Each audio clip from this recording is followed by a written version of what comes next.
My girlfriend turned me into her shopping partner. Before I met Emma, my weekends were predictable. They revolved around video games, takeout, and the occasional night out with friends. My job as a software developer kept me indoors most of the week, and I didn't mind. I liked my routine. It was simple, uncomplicated. But deep down, I couldn't shake the feeling that something was missing. My life felt flat. Enter Emma. She was everything I wasn't: vibrant, adventurous, and a people magnet. We met at a mutual friend's party, and within minutes, she had me laughing harder than I had in years. Dating her was like stepping into a technicolor world, full of surprises and spontaneity. But with Emma came her whirlwind lifestyle, and I wasn't always sure how to keep up. One thing I quickly learned was Emma's love for shopping. For her, it wasn't just a pastime. It was an art form, a therapy session, and an adventure rolled into one. For me, it was a foreign language. I avoided malls like the plague, ordering everything I needed online. The thought of spending hours rifling through racks of clothes or debating the merits of throw pillows sounded like torture. Shopping is a way of life, Kyle, she'd say, her green eyes sparkling with excitement. You'll see. I didn't believe her. Not until the day she decided I would be her shopping partner. It started with a simple request, or so I thought. Kyle, come with me to the mall this Saturday, Emma said one evening as we sat on her couch. Why? I asked, already dreading the answer. I need a second opinion on some outfits, she replied with a shrug. Besides, it'll be fun. I raised an eyebrow. Fun for you, maybe. For me, it's a nightmare waiting to happen. She laughed, lightly punching my arm. Oh, come on. It's one afternoon. You'll survive. What she didn't mention was that her idea of one afternoon was vastly different from mine. I agreed, thinking it would be a quick trip. Little did I know, this would mark the beginning of my transformation. Saturday arrived, and I found myself standing in the middle of a bustling mall, feeling completely out of place. Emma grabbed my hand, her excitement contagious. All right, let's do this, she said, dragging me toward the first store. I sighed. Let the torture begin. The first hour was a blur of hangers, fabric, and indecision. Emma flitted from rack to rack, holding up dresses and tops, asking for my opinion. What do you think of this one? She asked, holding up a bright red dress. It's red, I offered lamely. She rolled her eyes. Kyle, you're supposed to help, not state the obvious. I tried to engage, but I felt like a fish out of water. Every time she asked for my input, I second-guessed myself. Was I supposed to like it? Dislike it? Offer suggestions? By the time we reached the third store, I was ready to throw in the towel. But then something surprising happened. At a boutique, Emma tried on a navy blue jumpsuit. She stepped out of the dressing room, looking both hopeful and uncertain. What do you think? She asked. For the first time, I really looked.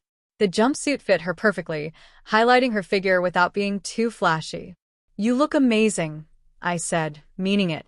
Her face lit up. You really think so? Yeah, I replied, a small smile tugging at my lips. You should definitely get it. From that moment, something shifted. I realized Emma wasn't just dragging me along for the ride. She genuinely valued my opinion. And as much as I hated to admit it, I started enjoying the process. It wasn't about the clothes. It was about seeing her light up with every outfit that made her feel confident. The more I paid attention, the more I noticed the details, how certain colors brought out her eyes, how different cuts complemented her figure.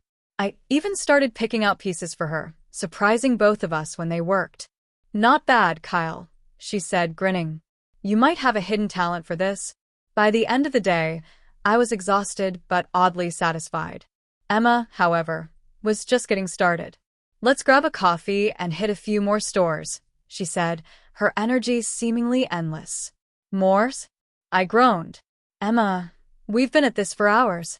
You're doing great, she said, patting my arm. Don't give up on me now. Reluctantly, I followed her to the next store.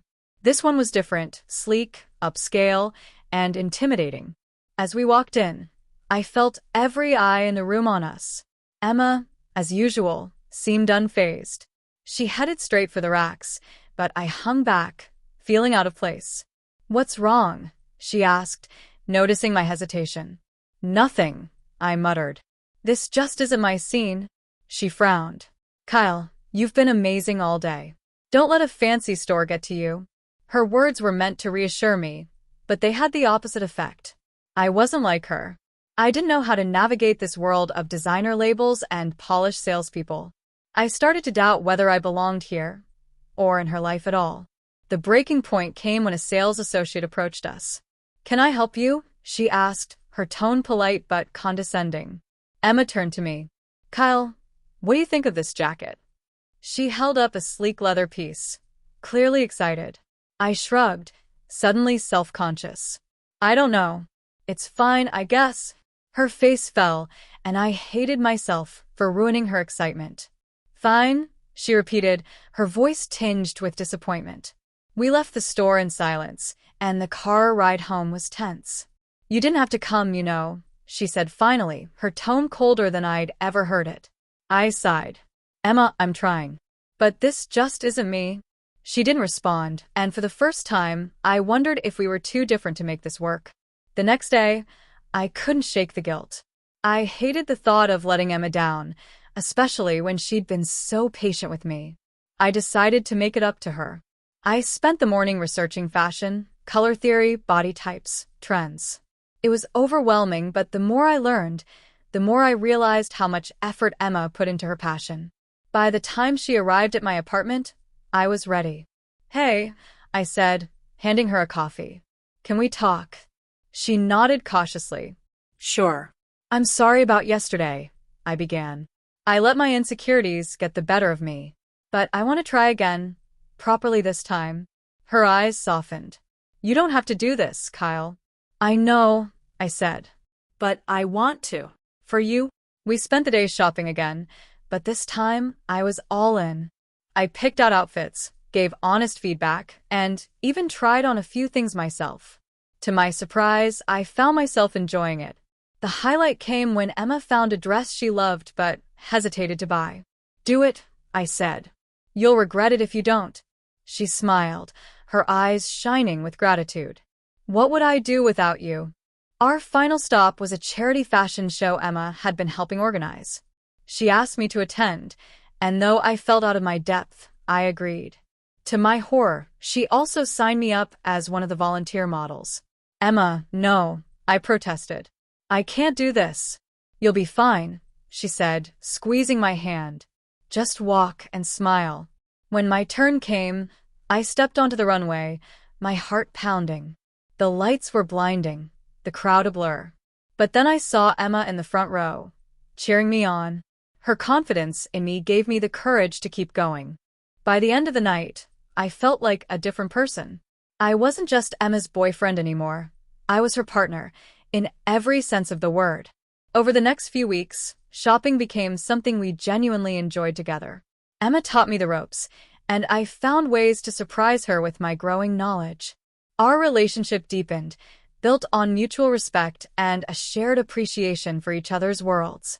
I even started applying what I'd learned to my own wardrobe, trading my hoodies for fitted shirts and clean lines. It wasn't just about the clothes, it was about the confidence they gave me. Looking back, I never thought I'd find joy in something I once dreaded. But stepping out of my comfort zone showed me the value of trying new things and supporting the people you love. Emma didn't just turn me into her shopping partner. She helped me discover a side of myself I didn't know existed. And for that, I'll always be grateful.